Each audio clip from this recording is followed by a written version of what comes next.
नमस्कार प्रिय बंधुगण, शाश्वत ओडिया प्रतिभा यूट्यूब चैनल को स्वागत जनाऊँ मु खगेश्वर। आज मो पाखे अच्छा आषाढ़ साहित्य संसदर सभापति कवि पीताम्बर महापात्र सार, जी कि आपण मानू एक सुंदर कविता शुणे। सौभाग्य आज मुझे आसी पहुंची शुणा सार मुहर से सुंदर कविता।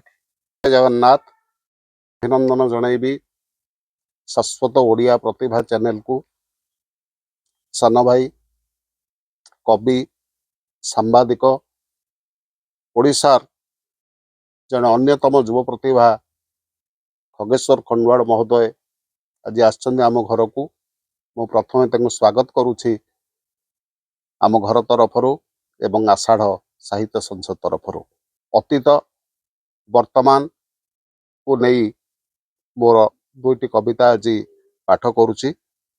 आशा आपण माने शुणिबे, भल पाइबा देबे। जो भल पाइबा पूर्व देइचंदी चैनल टी को सब्सक्राइब करिवे, लाइक करिवे। जय जगन्नाथ।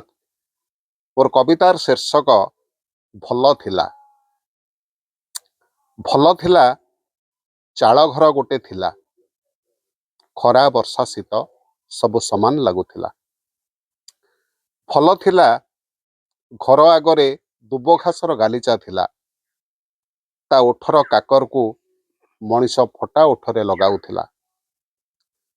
भल थिला खेत चारिपटे भेड़ थिला, खेत मालिक 12 मासरे तेर फसल करी बंचुथिला बंचाउथिला।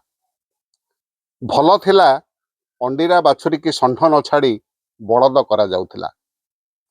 जमी हलरे चाष हेउथिला, तळीमुंडा रोइबारे असुविधा नथिला। भल थिला कांजिया हुदा थिला, गो रक्षक मानकर डर थिला, फसल गुड़िक सुरक्षित रहुथिला। भल थिला मांकड़ माने जंगल रे रहुथिले, बाड़ीरु बेस दीटा भंडा नड़िया आंब तोली हेउथिला। किंतु सबु दुर्भाग्य घनई आसिला जेबे ठारू जंगल कटा हैला, कांजिया हुदा उठीगला, अंडीरा बाछुरी षंढ छड़ा हैला, खेतरू भेड़ उठीगला, आउ घर अगणा ढलई हैला, आउ प्रतिटी घर छात पड़िला। एबे आउ केमिति निश्वास नेउछु नेउथारे भगिया, एबे आउ केमिति निश्वास नेउछु नेउथारे भगिया।